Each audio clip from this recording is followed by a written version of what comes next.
Iyon, nung isang araw nga ay maaga akong gumising. Sa sobrang aga ay tinanghali na. Ano gang gulaw? Basta rin para sa akin ay maaga pa. Alas 8 lang ng umaga eh.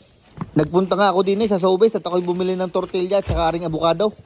May kalamigan pa nga nung ako'y lumabas. Yan, -9. Tapos 4 na bar na lang natira sa gas. Ay kainaman na nangyari din eh.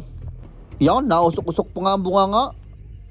At pag uwi ko nga ay gising na din pala si Eloise. Kaya tinakal ko na ang gatas niya tapos ay pinainit ko na din. Habang pinapainit yung gatas ay nagpisak na ako din ng 3 itlog. Lalagyan ko rin ng 3 lagok na gatas. At tig 85 pirasong asin at paminta. Nagulat ga kayaw ay parehas tayo. Paglingon ko kala ko may tiyanak sa likaw. Si Maui lang pala yun ng muwana ay tinayo ni Eloise din eh. Bali binati ko lang aring itlog ng kainain naman. Pagkabati ko ng itlog nagsalang na ako ng kawalay. Maligamgam na din aring gatas kaya pinainom ko na kay Eloise. At nung uminit ng kawalay, nilagyan ko ng mantika. Avocado oil nga pala ang gamit ko. Sabay lalagyan ko ng mga 2 kutsarang butter. At pag natunaw, ilalagay ko na ring itlog. Niluto ko lang hanggang maging garning itsura. Bagos medyo dinurog ko na rin para madaling ilagay sa tortilla. Sabay inahon ko na rin. Ang sunod ko namang lulutuin ay aring black forest ham. Kung minsan nagamit din ako ng bacon, ay hamang mayroon kaya ari muna. Ang ham naman ay luto na. Gusto ko lang tostahin para dagdag flavor. Nag-dice nga din pala ako din ng kamatis. Ang gusto ko sa aking breakfast tortilla ay may kaunting sibuyas. Kaya nag-dice ako din ng kalahating shallot.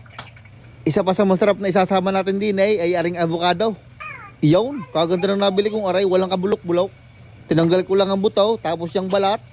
Sabay ginahit ko lang ng gaya kanini paste. Bibigyan ko muna aring aking katabay para may makutib. Ayos na aring mga ham, tostado na. Dinala ko na din sa cutting board at gagayatin ko. Gayaan lang kalalaki ang padali ko. Siyempre, laging mayroon ng ating meron. Ay hindi pa natatapos lutuin, ay busog na. At pag walang bantay, atak. Ang pagsabilis din ay parang ang ama. Iyon, di ni uli sa kawalay. Naglagay lang ako ng kaunting butter. Isasalang ko aring tortilla. Kasunod niyan ay aring cheese para matunaw agad. Yan ay mixture ng mozzarella cheese at saka cheddar cheese. Ang sunod kong ilalagay ay aring itlog. Lalagyan ko lang yung kalahati. Pati aring ham, ilalagay ko na rin. Kaunting kamatis. At ang huli ay aring slice avocado. At pag nailagay ng lahat, atin ang itutupi. Sakto yan, tostado na din yung tortilla. Iipit-ipitin nyo lang para kumapit ang cheese. At gayan lang ang ating breakfast tortilla. Yung una ay kay Eloise at arin naman aking ginagawa ay para kay Mami. At arin naman ang akin. Gayon lang naman din ang pinagkaiba lang ay may sibuyas. Iyon, kumpleto na. Pwede na kumain. Aring kay Eloise ay gagayatin ko ng maliliit at yan ibubuklatin niyan. Aring amin naman ay gagayatin ko lang sa gitna. At yan nga ho ang aming almusal nung isang araw. Breakfast tortilla. Digay napakadali lang ay kayang-kaya nyo aray. Kung wala kayong abukado, baka ang kahanggan mayroon, tumingala lang kayo. Masarap din nga pala aray pagka may tomato ketchup. Ay siya ay paanaw, lamo na.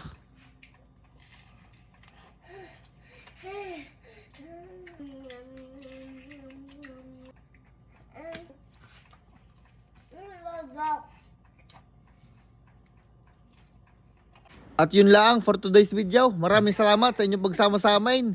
Good morning, good afternoon at good evening sa ating lahat.